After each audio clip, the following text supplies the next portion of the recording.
Ay, ano ba yan? Daming nangyayari sa social media. Nakakaloka tong mga issue ngayon. Diyos ko Lord. Ayan ang nangyayari sa ating bansa. Ay, Diyos ko Lord. Ha? Si Mare. Oh no!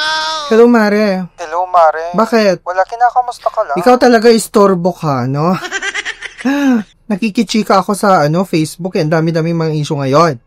Ano bang kailangan mo? May pumunta kasi sa bahay, Mima. And wala ako talagang...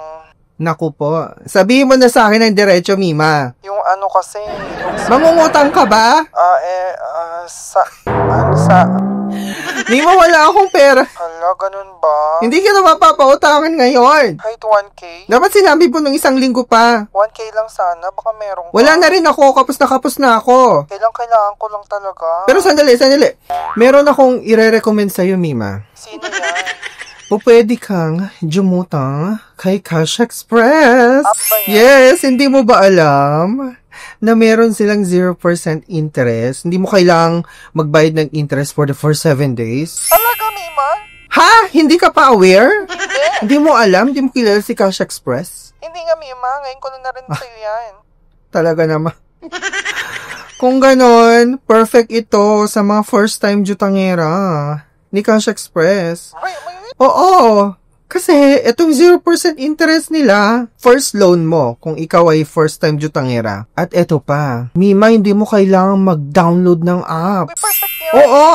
Taray. Iwas sa harassment. Hindi nila kukunin yung mga impormasyon or wala kang mga permissions na i-grant. Hindi nila kukunin yung contacts mo, location mo, gallery mo, storage, call logs, mga ganon. Gusto ko yan. Wala silang ganong permissions. Kasi nga, ang gagawin mo, mag-a-apply ka diretso sa website ng Cash Express. At mas safe yon. Di mo ba alam yon? What? Talaga? Oo. Paano yan? Paano mag-apply? So, ganito na lang. Ipapadala ko na lang sa'yo. I-message kita ngayon. Isisend ko sa'yo yung link ko. Okay? Doon ka mag-apply para rekta ka na doon sa website ng Cash Express. Balitaan mo ako kung na-approve ka na, ha?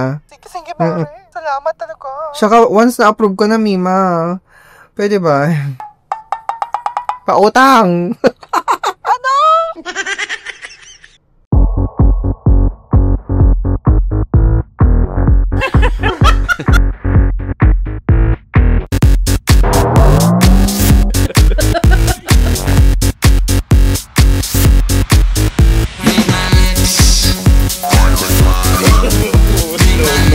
No.